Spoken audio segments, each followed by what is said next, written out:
ntabyo neza ko yabyaye yayoberwa iryo jambo umubyeyi gusa wamenye guheka hari ikibazo mfite ese ntibaze uvuga ngo Dorcas baza ikibazo cyakoze cyakoze kineye amatsiko pe nanjye ngiye no kubariza abanyarwanda cyangwa abantu benshi barabinyandikiye barabimbaza hari umuntu wambwiye nyimubarize wa muntu wenda ndakikubarije umituro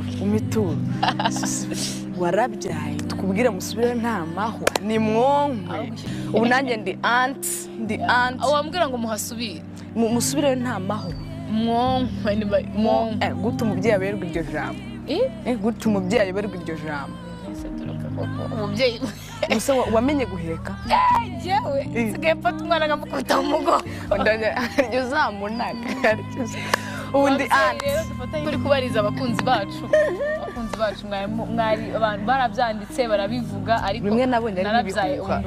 nabonye bimwe ari n'ibihuha ibyo nabonye warabyizeye ko ndi umubyeyi ntabwo ndabyize ndabona ukiri umukobwa ariko ndakubaha kuzinze noneho ugomba kunyubaha koko oya ndakubaha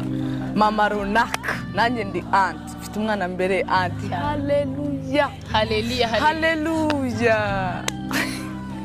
ni icyo kibazo nayo ifitiye amatsiko so abakunzi bacu